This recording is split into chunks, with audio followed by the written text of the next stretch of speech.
I was fighting with ChatGPT. At one point, I was doing a lot of writing at browser code. And so I was like, man, if ChatGPT can take this off my plate, and it would come back with like this crazy tone. And I'd be like, this is really cheesy, or this is just not working for me. And the three ways that I found that it helps me, one is just as I'm in free flow. The second is external prompt for writing that I'm actively doing. And then the third, tightening your language with a very specific prompt you gave it. But it took me a long time to get to a place. I wasn't trying to replace myself. Basically, I was trying to improve the work that I was already doing.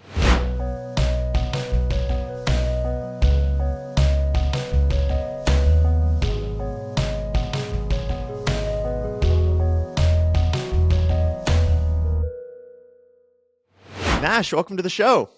Hey, Dan. Good to be here. So good to have you.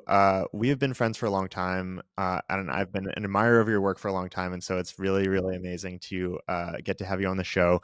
For people who don't know, you're the head of storytelling at the browser company, which is the maker of Arc, the Arc browser, which I use all the time. I'm actually using it right now to record this episode. I'm also a tiny, tiny, tiny investor, so I'm invested in your success. Everyone should know that.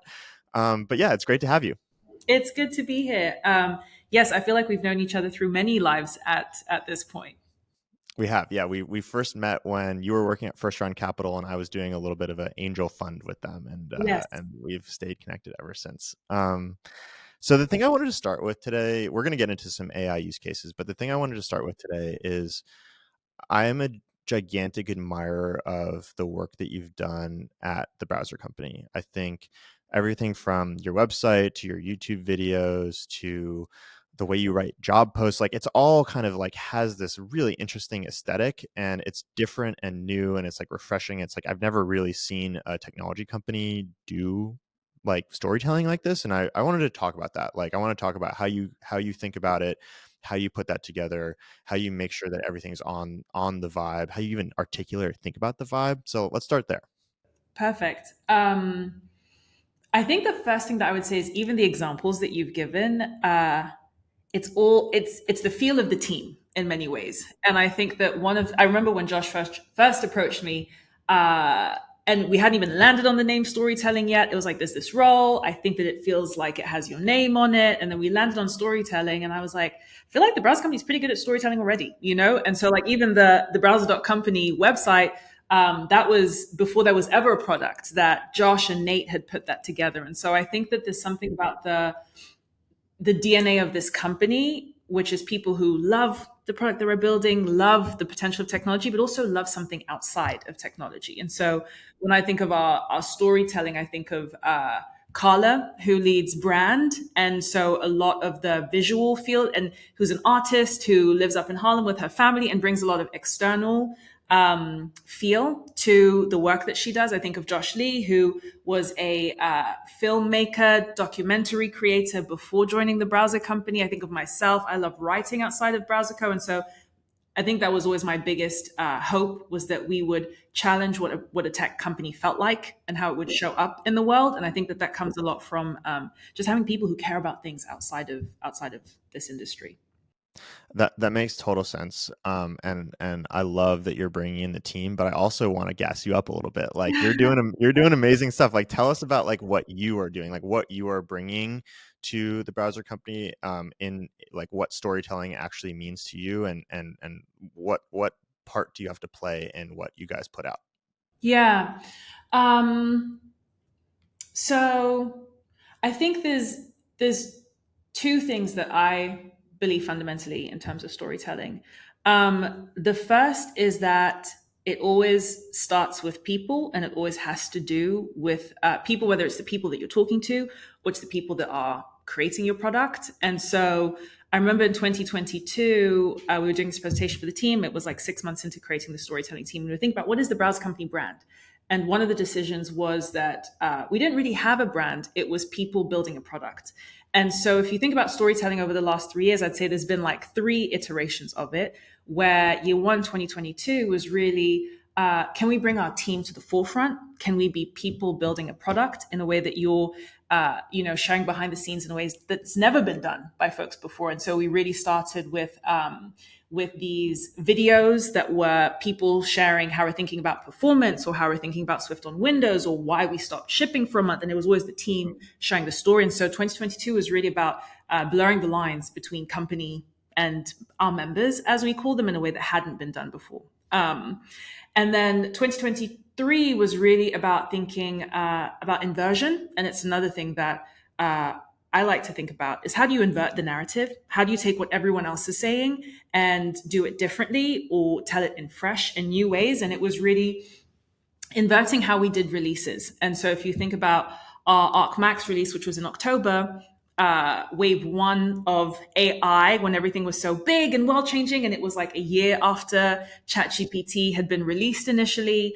And we wanted to think about how could you flip how AI felt to people and make it as accessible as like selling kitchen knives in a QVC TV show. And so it really is a lot of the time, can you keep people guessing? Can you keep it fresh? Can you make it really personal? And can you invert what people's expectations are? And even this year has been a lot around how do we think about the next stage for our company and how do we tell that story? And again, how do you do a keynote that isn't in a black background room? What if it was in a diner in Josh's home city with a couple of our members? Again, you're inverting people's expectation and really centering people. So I'd say those are probably two of my biggest things is people and inversion. And I love, we like keep ourselves guessing at the browser company too. And so not falling into what has worked will keep working for you.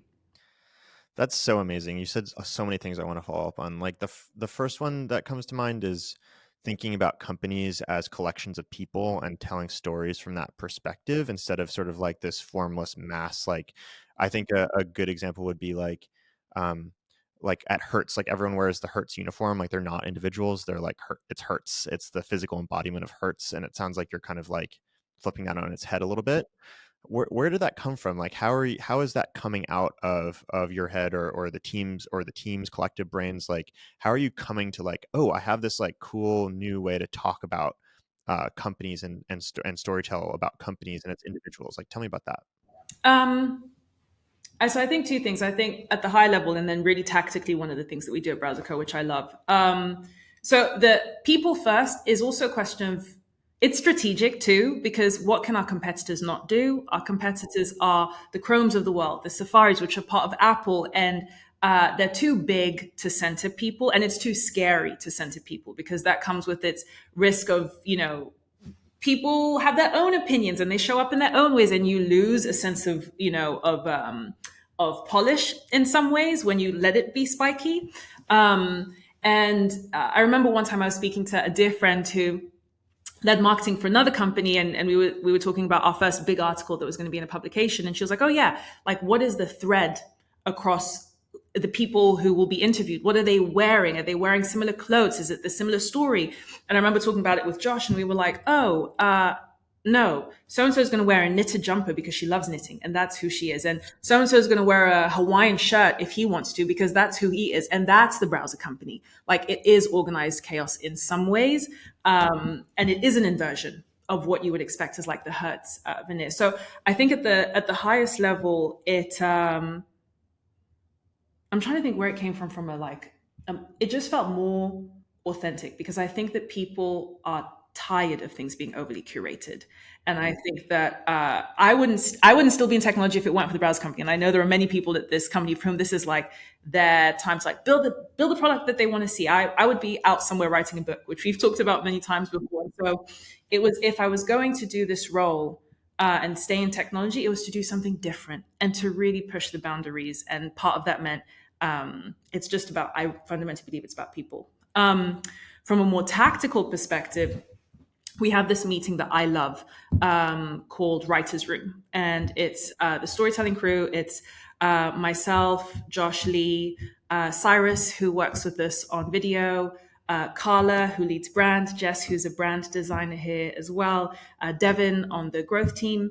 And what we do is we have two types of meetings. It's like a no agenda meeting. It is a feedback meeting. And so you can either like bring projects you're working on just to get people's thoughts.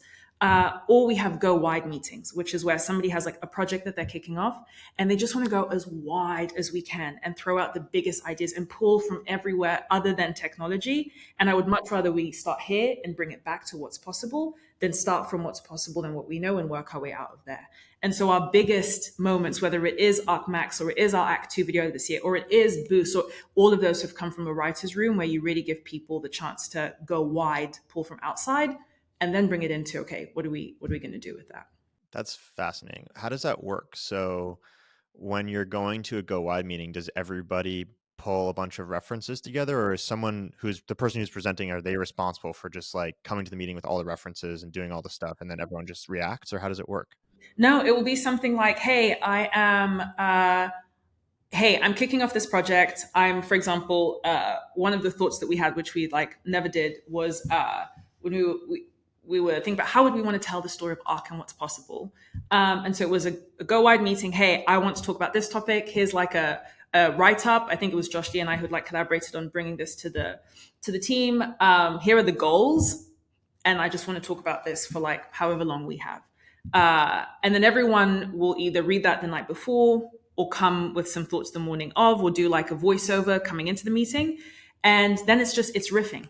It's like riffing for now. And the person is like taking notes. We were like, man, we should rent a storefront on Broadway and do like a museum of technology. And it's like chrome on the walls. And at the end, there's like a couple, we never did that, but we would never have gotten to that idea if it hadn't been for just throw stuff at the wall. And then the person who's leading will take that and kind of be like, okay, cool. I'm hearing a couple of threads. I'm going to go and sit with what's most interesting. And I might come back with like 3 different directions. I'd love pushback on these 3, and I'm going to commit to one of them. I love that. And are there any specific rules about how you do this, like in the meeting? Like how do you keep things free flowing? Like how do you get people generating as much interesting stuff as possible? I think you have to have a couple of key questions that you're bringing to the group, and a couple of key reference points. I think that folks always have like a reference point or 2 that they're bringing in. And you have to be prepared to lead the meeting in a way that you are poking, being maybe controversial. You can't just kind of leave it wide open. If you leave it wide open, we'll still get good stuff. But I think that it is we talk about lookout fors. Like, what are your lookout fors? Or if there's anything you want pushback on, bring that to the crew as well. Another thing that you said when you were first sort of introducing how you think about storytelling is when you're doing, I think it was the Arc Max launch, you Yeah. were talking about AI is this currently like hyped thing that everyone's talking about, and you were like, we want to flip the narrative and we want to make it as accessible as buying QVC kitchen knives. And that little thing, like QVC kitchen knives, it's so evocative. Talk about that. Mm-hmm. Yeah, I think a lot of the product team's intention had been around what are the small moments that we can make better in somebody's day. And the thread that pulled was like, oh, what if it's giving people like less internet? I'll tell you even how we got there. It was like, okay, small moments of people's day, not big things. Can we just improve the small interactions? And so that was the product intention already. And then there was a question of, well, is it, and I think we'd had an offsite in LA that summer where we were talking about it, and it was like, is it that we're giving people the opportunity to have less internet in a world that like wants to give people more, etc.? It was less internet. And what if we were selling people less internet? And what if we were selling them more time? And what if we were selling them literally software on a QVCT? And so that's kind of how, and you land with like, yeah, actually, we're going to sell it on a QVC show. And it was I think it's always been part and parcel of the browser company to want to ground technology in something that feels really human. And that was I used to live near I think it's like the QVC Center in London. I used to like pass it on the train. And so it's like always been a back of the mind thing. But even as Josh Lee and I were talking about it, there's just like and it was like Josh Lee and I really thinking about it with Josh, a couple of other folks. Carla did the design for it as well. Like, what are the reference point of like 80s TV show meets browser company?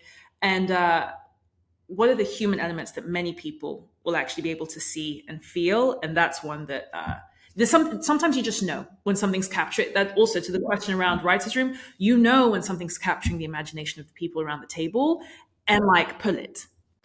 Totally. I guess what I'm getting at, or what I'm asking about, is like there's a way that people might say we want, like they might just say we want to make AI accessible, right? Like that's a pretty common thing that you might hear from a branding person or anyone involved in storytelling or marketing or anything like that. Yeah. And you're saying we want to make it like selling knives on QVC. Like that comes with so much flavor and evokes so much emotion and so many associations. And I want to talk about, for you as a storyteller, like why that's important, or getting to those like sort of really concrete evocative details. Yeah. Um, I think because I don't come from the tech world in that way, and I, uh, grew up in London. I was an English major, so I've always cared about like the stories of people. My friends in London are, photographer or documentary or filmmaker, and so um, I don't care to speak the language of what exists already. And what exists already, as in like the language of this industry. And so, for me, I would say if I'm telling a story that the people around me will not be interested in or not get, and that's not exciting or interesting or motivating. And I think Carla and I have had this conversation a lot around like, yeah, you want your brand to make people feel something, but not just people around us only. Um, and so I think that my sisters love art. I have three little sisters. They're 15, 19, and 20, and they're in New York at the moment right now, which is crazy. And they love art, and I want the people in my life to be able to understand and love this thing, because this is part of the reasons I joined the browser company. It is such an audacious bet to build a new browser, and that touches so many people. And so, can you build a product? Can you build a brand that speaks to so many people? And that means making it really tangible and tactical, make it feel like something you can actually put your arms around. Um, the last thing I'll say is we'd done this presentation a while ago when I just joined, which was it was called Operation New York City, and it was thinking about our membership, our members at Browser Co. And New York City is the type of city where there's something for everyone. And there will always be the leading industries of whether that is finance or consulting or fashion. But there is something for everyone in the city. And could ARC and our membership feel like the city that we're born of, where there is something for everyone and it can speak? You always have the leading, demographics using your product, but it should feel like it speaks to there's something here for anyone. And I think that that's part of the fabric of this company and our story. I love it. I want to get into the AI stuff. Okay, let's do it. So I know you're using AI for some work stuff and some personal stuff. I also know that you've had a little bit of like a interesting journey with it, where you found it's useful for some things and not useful for others. So tee us up. Tell us a little bit about where you're using it, and then we'll jump into some use cases. Cool, awesome. I'm trying to think, but there's something about just like where AI is currently in terms of the stories that are being told about AI. First, the browser company, we've been exploring it since October of last year, right? And we've always been focused on the smaller parts of people's days. And I think that as we look at this next phase for AI and what's possible, I'm really excited for part of our story to be also, how do you tell a new story about AI? Because I think that if you really think about it, all of the releases are always about companies, right? It's like new GPT 4.0 is about OpenAI, Gemini is about Google, and Llama is about Facebook. And there isn't room to really talk about like, what are these products trying to do for people in the most intimate ways, but intimate is in the smallest ways. And I think that there is this fatigue around like, it says it's going to do this, but does it actually help me to do this? And what can it actually help me to do? And I think my own journey was like that too. And I'm like, man, I'm missing this. I'm clearly not using this in the right way. But I'm really excited for what it means to like invert the story of AI because it's not going anywhere. It's really powerful. It's really helpful. I was in Kenya and my aunt was talking about using ChatGPT for something, right? I love that. And so what does it mean for us, even as a company, to think about how do you invert the current story because it's so big? Can you make it? Can you make it kitchen knives, right? But on a broader scale. Totally. That's all I got. Just because I'm like now I'm like okay I can't talk to you because I don't I don't want us to be like oh browse companies only building AI but like I think that it's something where we've really been thinking about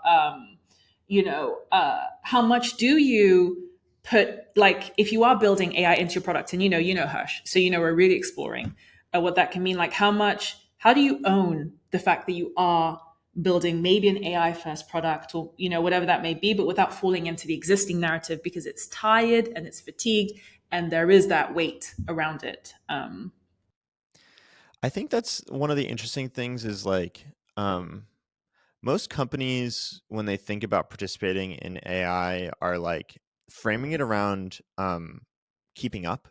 Yes. And that seems like a very different you're attacking it with a very different perspective. Talk about that. Well, I think that it's because it's coming from a place of keeping up, and it's coming from a place of measuring yourself against your competitors and what they have shipped, not what can you deliver to people that is meaningful to them. And so that's a really good way of putting it. So the audience is actually not the person who knows and loves your product. The audience is everyone beyond them, and it's a keeping up with the Joneses in some way. And I think the way that we've thought about it is it's new Play-Doh for the same mission that you've always had, you know? But yeah, I hadn't thought about it in the way of it's keeping up. And keeping up is for secondary reasons. It's not because it delivers what you want to for the people that you're hoping to build for. Totally. And so personally, how has the new Play-Doh, how has it played out in your work life? Yeah. Um, I was fighting with ChatGPT. I was like, draft this for me, please. And it would come back with like, because I was at one point, I was doing a lot of writing at Browser Code. It was our member updates, it was our internal docs, it was, at one point, most of the words that you would see were coming from me. And so, I was like, man, if ChatGPT can take this off my plate and type in, hey, can you draft X, Y, Z? And it would come back with like this crazy tone, right? And I'd be like, this is really cheesy, or this is just not working for me. And so I'd say there's three ways that I've learned to. I'm a daily user at this point, Monday to Friday. I'm not really using it outside of work. But and the three ways that I found that it helps me, especially because I care so much about words. And so it was really hard to delegate words. And I think that that's something with AI is like, what can you do for me that is helping me, but isn't trying to replace what I do that is good? And so the three things that I've started using it for are one is just as I'm in free flow, in like if I'm following an idea and I'm doing research and I want to bring I was researching the context behind Tracy Chapman's talking about revolution because of this presentation that I'm giving next week, and what was happening in 1988 and how does that relate to this other thread of the positioning of this other product in 1988, right? And so that's like the free-flowing conversation that I'll have with ChatGPT, like how should we size this market, etc. The second is kind of external prompt for writing that I'm actively doing or like variations. And it was actually one of my teammates, Adina, we were revving on one-liners and she was like, I've been thinking with ChatGPT. And I was like, how do you think with ChatGPT, right? And she sent me her chat and I was like, oh yeah, this is an iterative experience. And then the third, which I'll say is the only time when I let ChatGPT like change my words, is this prompt that Josh came up with. And it is around tightening your language with a very specific prompt he gave it. And I actually put most of my documents through that. But it took me a long time to get to a place where I felt that I was getting value and that I wasn't trying to replace myself. Basically, I was trying to improve the work that I was already doing. That's cool. Let's start with the first one. Like, I want to see how you're using it for that free flowing research. Okay, so this is one example where um, we're developing a better understanding of like who is ARC4 at its earliest stages. And so this is a conversation just around the different subsets that we call them we call ourselves laptop people in many ways. Like a laptop person is a specific type of person who is maybe going to the office but primarily on their laptop. And so this is just like an ongoing conversation that I was having to just like dig a couple of levels deeper. So basically, you've like, let's start at the top. So you've sort of come up with this like laptop person idea. You have the tag, you have the word already, and you're like, I want to sort of flesh this out and understand more about like who those people are, so that why do you want to flesh it out more? Because we are, the browsers are for everybody. Who are they for initially? And as we understand, as we think about it, it is for people whose livelihoods are on the computer, right? And what is it? This was me trying to understand what does it mean to have your livelihood on the computer. And there is livelihood on the computer in that I am going into the office every day. There is that I'm hybrid or I'm remote, and so just trying to get an understanding of who are the people who should be in this audience that maybe we're not thinking of as being in this audience right now. I see. And so you start with like how many people work remotely around the world. So I'm curious, like you could Google that. Why didn't you Google it?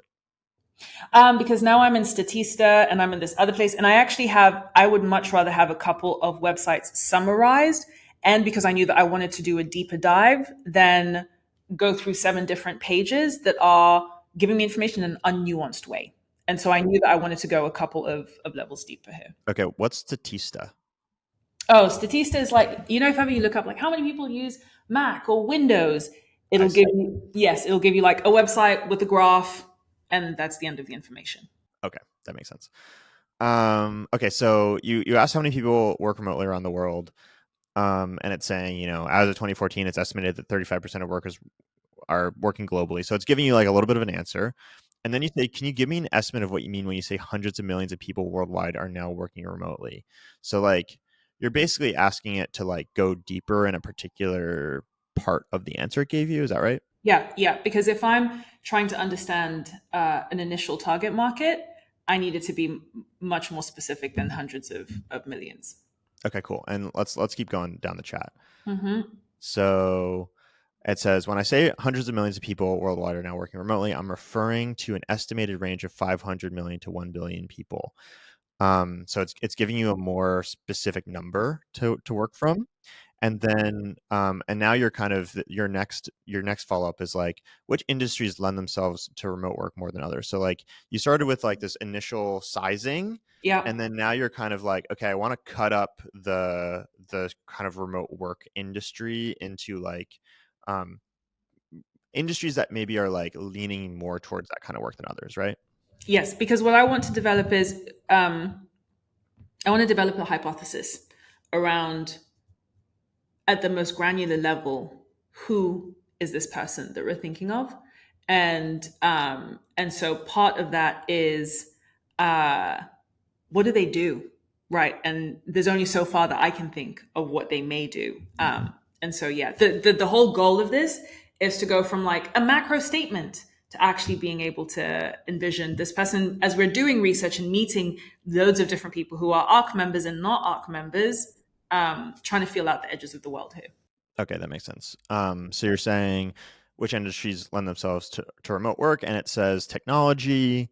What else? Finance and accounting. That makes sense. And part of this is that you want to speak to people in a way that feels like you're speaking directly to them, right? And so this is just developing it. Okay, what are they doing day to day? Who are they? What are they doing? All that kind of stuff. Yeah. So it gave you like a whole big list, and then you follow up with that list with, can you list some of these industries in one sentence with commas so I can copy them into a document? I love Yeah, that.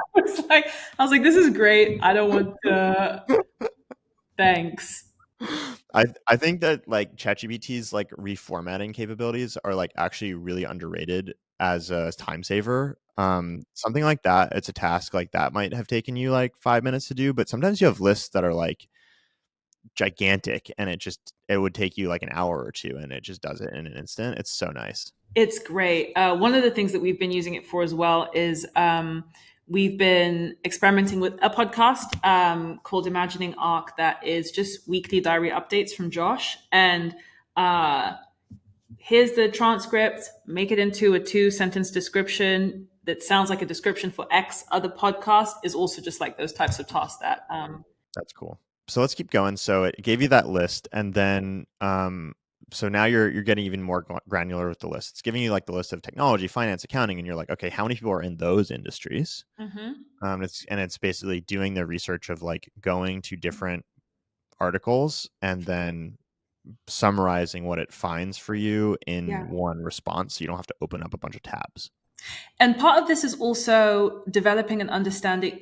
This is much more fluid than if I were doing this research across different tabs. Or I can go back to kind of what I was looking up earlier without having to literally go back in tabs. And so one of the things I was trying to understand here is like, is the larger market remote globally? How large is the market in the US? But actually, what are the industries and it's moving between different levels of the same problem um, in one place.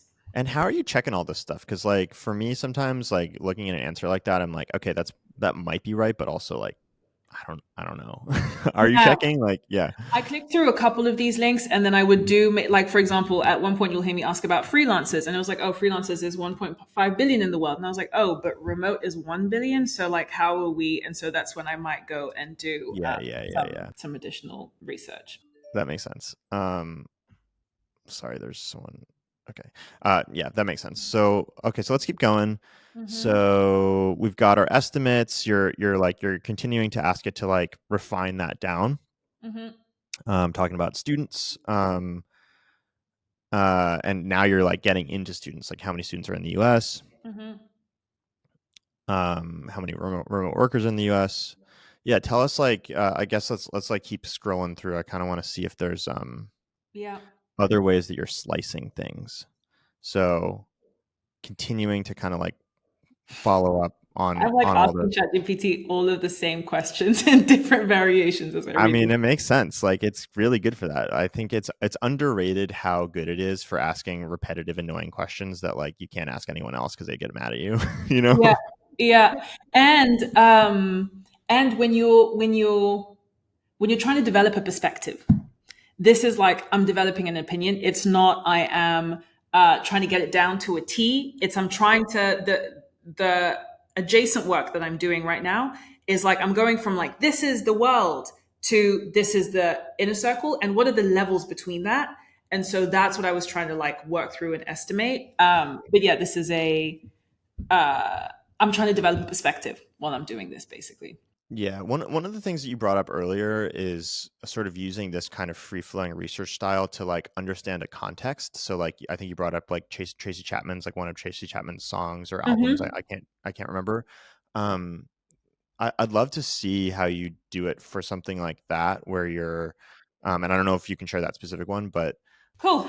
All right. So I love to start presentations off with something that is um, outside of what we're going to be discussing. And at the moment, we're talking about positioning. And for some reason, Tracy Chapman's talking about revolution has been in my head. I think somebody played Tracy Chapman at the beginning of our All Hands this week, and I landed on this song. And so there's this thread, and then there is another that I'm pulling at the moment, which is like the best positionings are in response to the societal context that you're building your product within. And so some of the research that I'd been doing prior to this was around, what was the context around the Ford T when it was released, right? Which was like 1908, recession 1907, really cheap car 1908, positioned that way because you're coming out of recession. 1984 is in response to Macintosh, Reagan administration. So was kind of just feeding those things out. that's And so cool. I just got to stop you. Like, I just, very rarely hear someone talk about positioning with that kind of like sense of breadth and context and history. I love it. It feels like such a rich way to think about how to talk about your products. I just love it. Thank you. Thank you. And so for some reason, yeah, Tracy Chapman came on yesterday. And so I was curious about, I was just listening to the song and I was like, what is the context around this song? And so, yeah. Okay. When did Tracy Chapman's Talking About Revolution come out? Cool. And so it was a question of what were the societal questions in the US in 1988?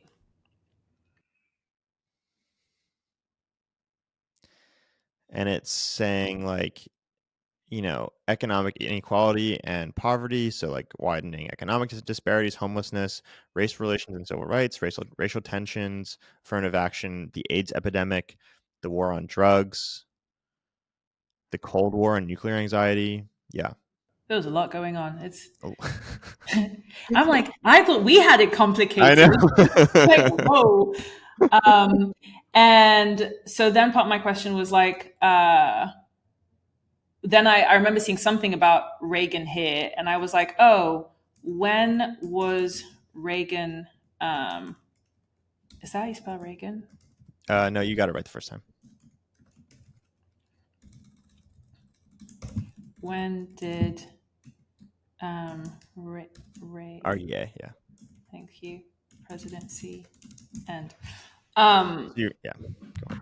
And so it's like, oh, when was the So election? you said so you said like when did Reagan's presidency end? So like tell me about like so why are you asking that? Yes, because I had been doing research around 1984, the Macintosh advert, and I think that part of 1984 individualism was in response to the conservatism that had started in the 1980s, a couple of years before, coming out of the 70s into the 80s. And so I remembered that this was a time of political transition. And so I was curious, how close was this political transition to this song coming out? And so I'm asking, okay, what was the election where he left power? And this is where it got a little, I think it gets a little complicated. Okay, cool, 1988. And so then I was like, what was the election date in 1988? And what I'm trying to do is understand the context of this song. It was November 8th. So we're talking, it came out 6 months before this moment. And so what is the context of the country in April of 1988? And so this is really trying to dig into the best positionings or the best products or the best moments come in conversation with the time in which they're birthed into the world. And so here I was like, okay, who was the opposition in 1988 at the US election?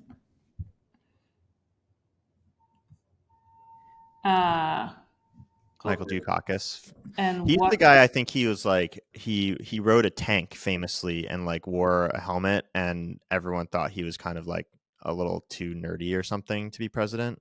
I think that's the guy. I love this. Now I'm gonna have to go and research that afterwards. You should follow up and ask like what did people think of Michael Dukakis and did he ride a tank? Think, Wait, so and so yeah, so the opposition platform, yeah, tell us about that just real quick. and so I'm trying to understand the context of again, all trying to understand the context of Tracy Chapman talking about a revolution in, and if you we could even ask it like, what verses may refer to some of these conversations in 1988, but it is about people trying to get jobs and people trying to make it work and people standing in the welfare line. And so I wanted to understand in April of that year, or in the 1987 leading into 98 when it was released, what is the context that she's telling the song in and why did it resonate so deeply? And so now I'm like, oh, it was an election year. Okay, if you think 6 months out from an election, and this is my brain at 11 p.m. on a Tuesday night. If you're thinking six Sometimes the months, most creative time. yeah, right, exactly. If you're thinking 6 months out from an election, you're in this. It's not dissimilar to the time that we're in now, right? Where you don't know where things are going to go, but you do know what you're hoping for. And I'm curious about this moments of shifts, because I think that not just in the US but globally, we're in a moment of shift. And as I think about what does it mean to position our company, like how do you feel out how people are feeling at this point in time? And so this is all a thread of pulling that. And so it was like, okay, what was the conversation in 1988 like? And part of that comes from like part of the remote questioning that I was doing as well, is like, how are people feeling today? Like we've done a lot of interviews with individuals just that we know that we don't know, and there is this feeling that like it's been many years of things just going faster and faster and do more. And actually, I went through a pandemic, and some people moved, and some people have had kids, and some people got married, and you're just kind of more all the time. We haven't had room for pause, and we've been on our laptop the whole time. And so that's the context of today. And so I'm trying to understand what is the context of these different times, or these different positions, or these different songs that people created something that made people feel something. I really connected to what you just said, like more and more we've been on our laptops the whole time. I was like, that it me. Yeah. You know what? Let's try something. Actually, I'd ran this through it. Um, Hi, ChatGPT. Uh, could you summarize?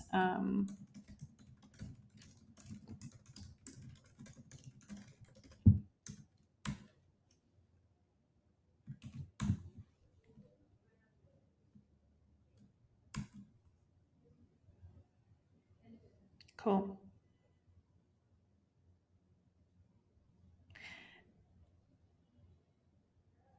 And so this is something I'll do sometimes to feel out if what I'm writing is coming across, right? Is it tonally, is it capturing? And so here, uh, is it tonally, I can write in very convoluted ways sometimes.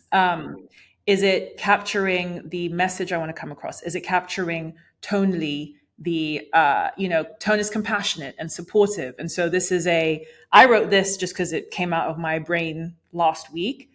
Before I share it with the team, is what I want it to come across at, is that coming across in this case as well? So this was a short piece about being on your laptop the whole time.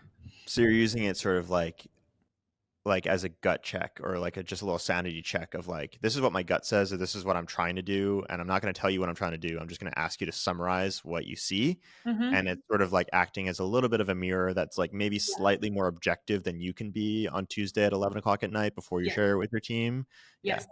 And I can follow up and ask, does this point come across? Does this feel like specifically things that I want to? If it didn't mention them, is this part of your read? Yeah, I don't know. I feel like you're doing such a good job of like capturing the spirit of like right now, and I'm getting some good vibes from this. So I want to go back to the capturing the spirit of like 1988, like and just sort of see how you're continuing to do that, because I want to learn how to do this, and I feel like you're giving me some like really interesting ways to incorporate ChatGPT in this. So we were sort of like, you're asking about the opposition. So we were kind of like fleshing out the picture. I had that idea to ask about Michael Dukakis. So I want you to ask like, um, is he the guy on the tank, or whatever you would whatever you would ask to like flesh him out. Feel about Michael.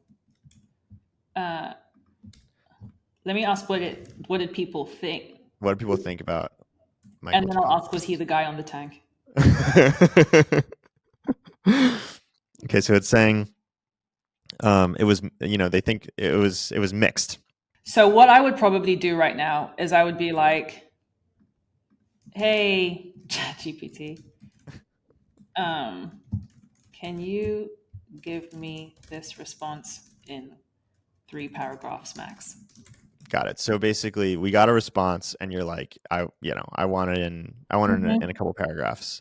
Mm-hmm. Um, and he's basically like, it's saying that they think of him as a competent and effective technocrat. Mm-hmm. Um, but this image also worked against him because he was like sort of criticized for lacking charisma and the emotional connection with voters that he and the emotional connection with voters that he needed. Mm-hmm. And yeah, that's really interesting. Like he sort of came off as lacking leadership qualities because he was too smart. Yes. Do you want me to ask? Was he the guy on the? I have another question that I would ask it too. Yeah, just ask. Just we'll forget the guy on the tank for a second. Like, what would be your like follow up? And how do you swerve this chat to start talking about Tracy Chapman, or would you? I would ask, were any of these threads present in Tracy Chapman's song? I think so because Let's ask. let's ask. Okay. Uh,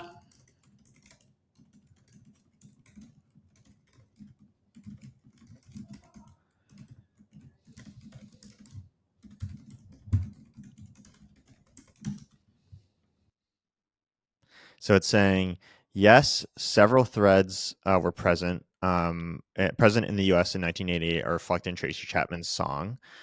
Economic inequality and poverty. So the song's lyrics speak directly to the struggles of those living in poverty, highlighting the frustration and despair of people crying at the doorsteps of those armies of salvation. Social justice and change. Chapman's call for revolution. The song symbolizes a broader desire for social change and justice. Political polarization and desire for new leadership. While not explicitly political, the song's message of change and empowerment reflects the broader public sentiment in 1988. In essence, talking about a revolution encapsulates the hope, frustration, and desire for change that were significant undercurrents in the U.S. during the lead up to the 1988 presidential election. and so the reason I highlighted this is because like that's what that like that's one of the things I was trying to get at in my mind is like was that we went from like there's this interesting song to what was happening in 1988 to there was an election to who was in the election and what was the incumbent and what and okay yes so these what you're hearing in this song is not somebody in like a non-election off year who just kind of felt this way. No, it was capturing a moment in time. Yeah. Well, and what do you think? So we've talked a little bit about what you feel like are important threads of the context in our times. So things are moving faster and faster. We're spending all of it on our laptops. We're just coming out of COVID. Are there other things? Like I just want to like how are you seeing the time that we're living in right now? Um, I one thing I wonder about is, which is a related thread, but like, is it okay to aspire to less? Also, I think that that's something that we are seeing and feeling, and that we've talked about internally. Is it's the flip side of like go for more. It's the flip side of everything going so fast is like, is it okay to aspire for less? Is it okay to aspire for the small things, which might also be an age thing. I think that like there are times to grind, and as we're doing some of these interviews, people are like, no, I know what my priorities are at this point in time. So I think that that's one part of it. I just think that uh, the levels at which we're thinking about positioning are societally, and then what does it mean like within your computer, and what does it mean for the person. And the things are going so fast is on a personal level, it's also on a global level, and so it really is this interplay between everything is moving so fast in the world, whether it's elections in different countries, whether it is, climate disasters, this, that, everything is so much up here. And even when you get to my computer, I'm having more ads than ever on YouTube. And everything is actually optimizing to give me a little red dot in the corner of the app to remind me to check it because they want me to spend time in it. And so it's like, what is the threads that, how can you can't be the antidote to everything, but you can actually be the antidote for like this part, and this part is not insignificant because of the time that you're spending in it. And so it really is that, what is the relationship between how somebody's feeling, and then this small but big part that you can affect some lightness for. Hmm. One of the things I think could be fun to do together is like just to go down even further on this rabbit hole is I think ChatGPT is actually really good at like simulating the personalities of different people. So we could have it pick out someone from the laptop class and ask it about how it how we're encapsulating the feelings of this age and see if we can discover anything new. Are you down for that? Love that. I'm very down for that. Okay, cool. So I can drive and you can tell me like what you want me to say. Okay, cool. So what we're gonna do is we're going to um, basically describe the laptop class to ChatGPT, and then we're gonna ask it to simulate someone from the laptop class, and then we're gonna talk to them and see what we can find. So yeah. So tell me, give me some descriptions of the Yeah. laptop class I can Yeah, use. yeah, yeah. So these are people who spend 5 days a week on their computer. They rely on their computer for their livelihood, and so it's not that they could do this work on their phone or that their primary job is off their computer. Um, they use their computer for work and for like internet chores, but for things that are more fun, they're phone people. They probably try not to open their laptop over the course of the weekend. They might go into an office. They're probably hybrid, uh, or they may also be fully remote and working from home. Um, it's laptop people who care also, like they care about their work, they're really proud of their work, but they also have like a lot of competing priorities, and they are clear on what is important to them. And so for some of them that might be their kids and their family, for others it might be teaching a yoga class out in Brooklyn. They don't want to be on their computer all of the time, and there's a disconnect between being a laptop person because you love what you do and you have pride in what you do, but also um, wanting to be off that laptop, like you're on the laptop too much. They care about what they do, so they probably use something like ChatGPT or Grammarly or Calendly to like help them get some of these tasks done. Um, and I'll stop there for now. Okay, cool. So we're basically like putting that into ChatGPT, and we're saying, here's a group of people. I'll call the laptop class, right? And we're gonna just describe the laptop class. I just want to see what it says just to that. I love this little memory updated. It really makes you feel like, thanks for remembering ChatGPT. Yeah. Um, okay, so I want you. So now I'm going to say, like, I want you to give me 5 profiles of specific people who could be in the laptop class. Make it up based on what I've described and what you know. So Oh it's giving wow, this is me, crazy. isn't it cool? This is crazy, Dan. So it's giving me Rebecca Green, the remote marketing manager, who's age 34. She lives in Portland, Oregon. She's a senior marketing manager for a tech startup. She's married with 2 young kids. So it's giving me like all that stuff. Um, Yeah, go for it. can I tell you in my document here, which is like our uh, examples of real people? The first one is this person who I will call Claire for the sake of this discussion, who is 37, lives with her husband and 2 children, is like a leader at a company that does coaching, but like cares deeply about her job, but is also so that's Rebecca. So that's first. I love this. It's so funny. I actually use ChatGPT for this all the time. And it's like, it's kind of crazy how good it is for like, especially like initial market research. Like you always want to talk to real people, obviously, Yeah, but like yeah, if you're just sort of you want to just get a sense like you're kind of doing with this whole context exercise is really good for this. yeah. Um, so we've got Jake Thompson, the freelance web developer, lives in Austin, Mhm. specializes in e-commerce sites. He's single, enjoys live music, and practices yoga. He loves the flexibility of his freelance career, but finds himself working late into the night. And so he's sort of stressed out about that. We've got Sophia Martinez, the hybrid teacher and writer. We've Mhm. got Ahmed Khan, the corporate consultant, and Laura Bennett, the health tech entrepreneur. So, which of these people feels like an interesting profile that you want to explore, or do none of them feel interesting? Or should we get more? Um, let's get more. I'm curious to see more because these ones are interesting, and I know them now. Yeah. Cool. So I'm gonna hit regenerate, which is a really nice thing because it'll basically just take this prompt and just do it again and try to make it like slightly more diverse. So we'll see if that works for you. But if there's something that's like it's feeling too No, this is great. generic in a particular direction, we can always like ask it to be like, hey, give me a person who's more like X. Mm-hmm. So we've got a senior product manager at a tech startup. We've got a freelance graphic designer, university professor of history, a software engineer at a Fortune 500 company, a marketing director at a nonprofit.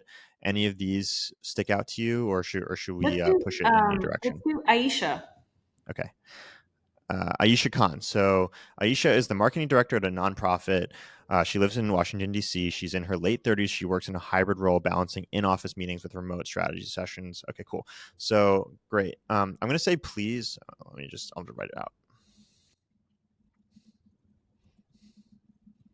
Oh my goodness, Dan, this is so cool.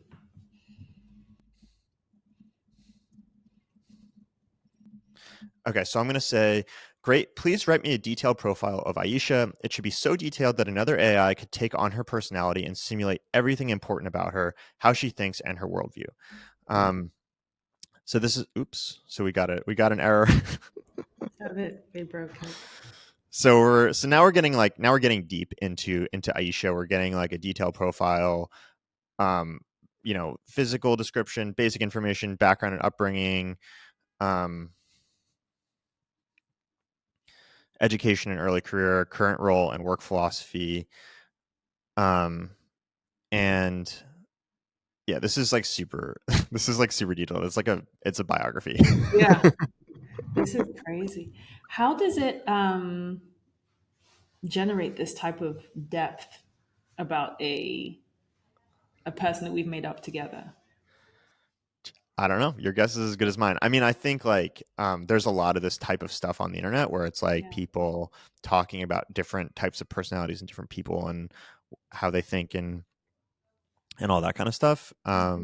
So it's obviously like drawing on that, and it's just really good at given like a little bit of text. So like Mm-hmm. we have a little bit of a profile above here, just like Mm-hmm.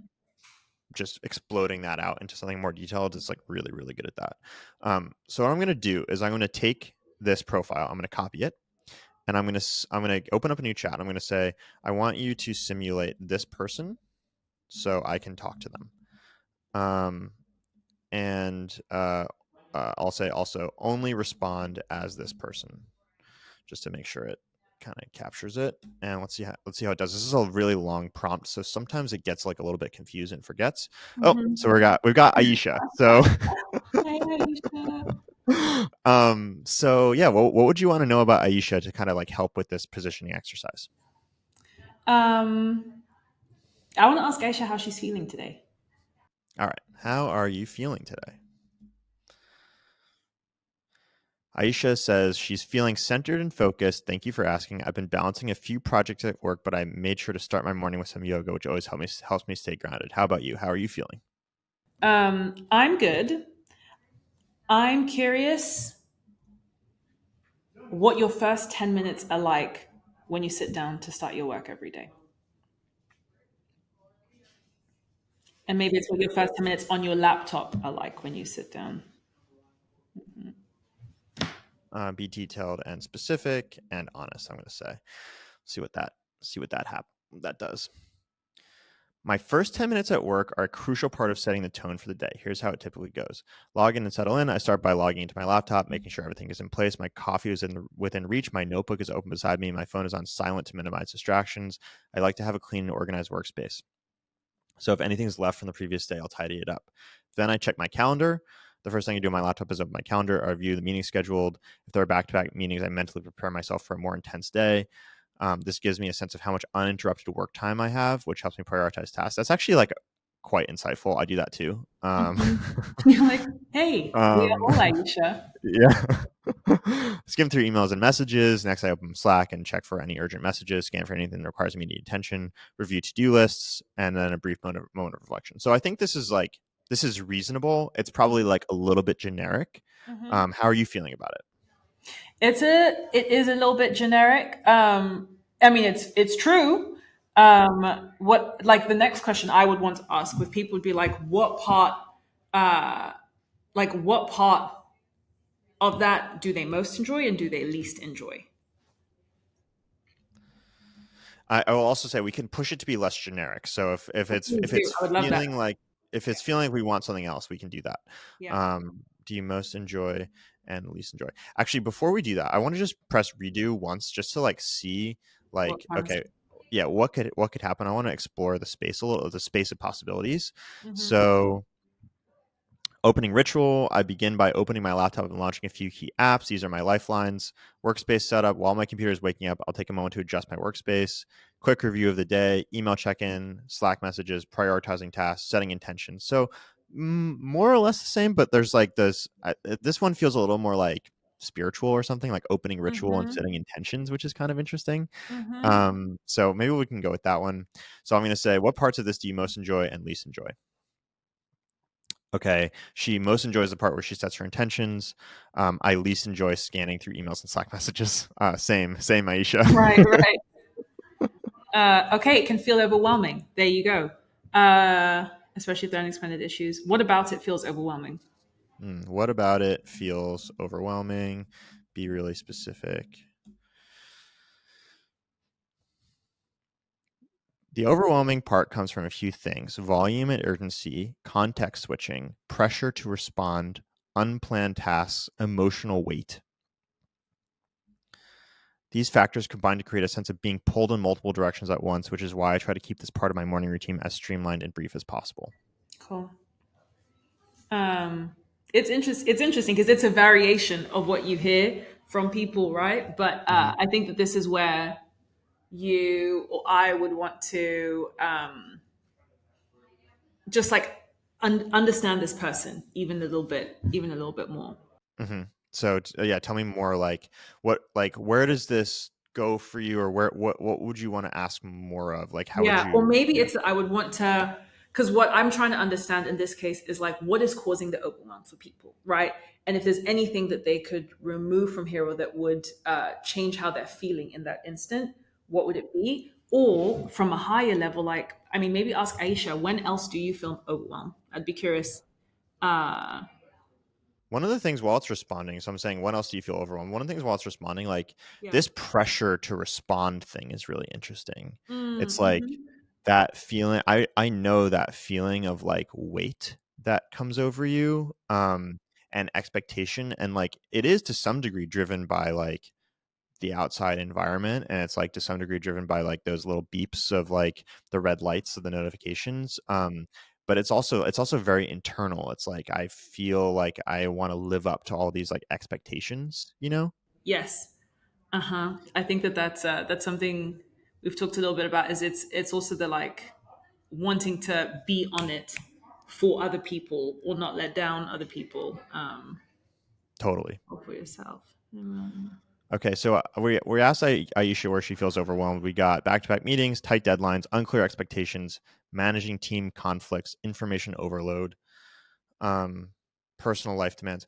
So one thing that we can do is, we can say something like, these feel pretty generic.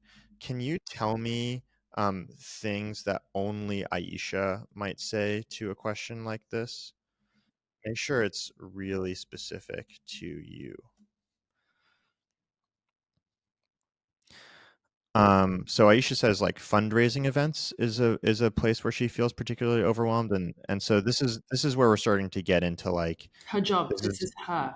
yeah, this is actually her day, and it's one of the really interesting things about this is it's such a function of prompting. Like if I had said this at the top, I think we would have gotten a lot less generic answers to begin with. But like, yeah, she's thinking about fundraising events. She's thinking about crisis communications, cultural tensions, donor relationship, managing expectations from my family. What does that stuff make you think about? Yeah. Um what did these things make me think about? Uh this is interesting because this would be insight into the day to day of somebody who I would have to be on a call with otherwise to even think about the different things that they're working working through over the course of the day, if that makes sense. Like, yeah, what does go into donor relations, or what does go into fundraising for event? What are those from a team building a product perspective? It's like, oh, these start to be some of the jobs to be done by a person who is separate to us. Yeah, that's the first place where my mind went, which is much more helpful than like signs of burnout or, Yeah.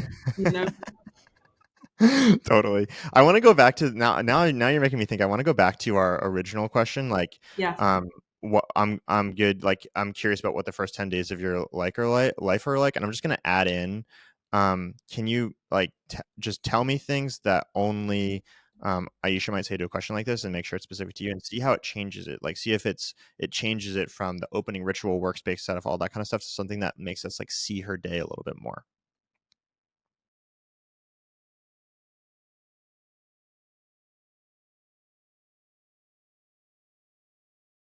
This makes me think of one other use case I've seen, which is helpful, that Adina and JM on our team who lead on research do, which is when we do these interviews, we get transcripts of the videos afterwards. And it can be like 25 or 30 people, and putting those transcripts into ChatGPT and creating a table of like what all the responses were, and then for specific types of insights, and then what are the threads across all of those interviews. I love that. Another thing you can do is like, you can put a transcript in and have it write a profile of that person from the transcript, and then continue interviewing them after they're gone. That's fascinating. Yeah.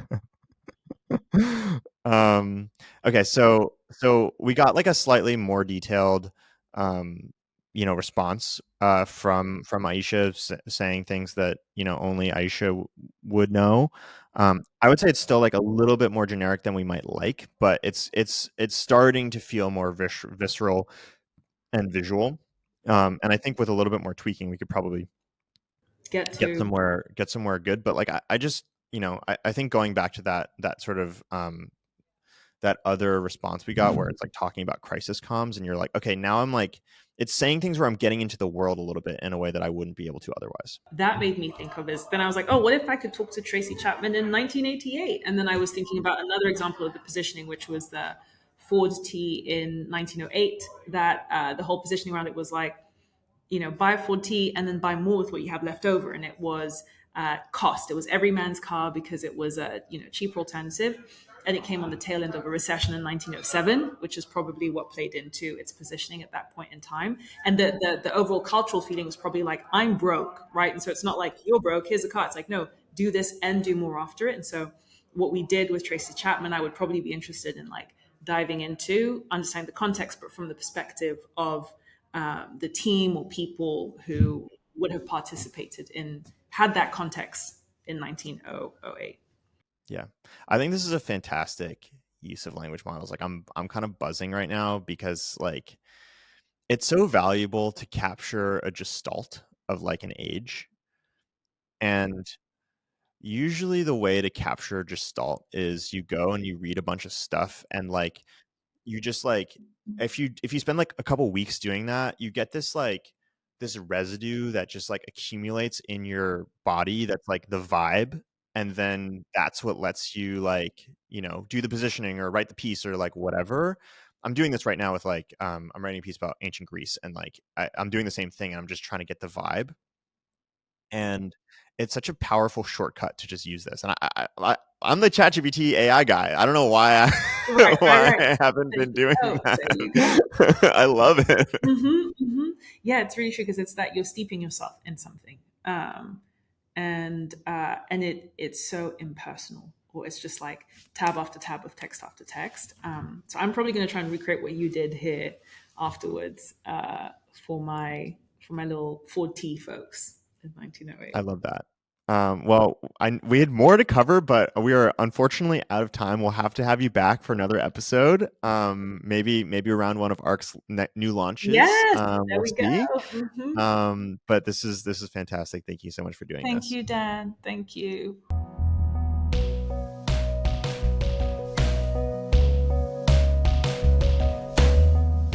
Oh my gosh, folks, you absolutely positively have to smash that like button and subscribe to AI and I. Why? Because this show is the epitome of awesomeness. It's like finding a treasure chest in your backyard, but instead of gold, it's filled with pure, unadulterated knowledge bombs about ChatGPT. Every episode is a roller coaster of emotions, insights, and laughter that will leave you on the edge of your seat, craving for more. It's not just a show, it's a journey into the future with Dan Shipper as the captain of the spaceship. So do yourself a favor, hit like, smash subscribe, and strap in for the ride of your life. And now, without any further ado, let me just say, Dan, I'm absolutely, hopelessly in love with you.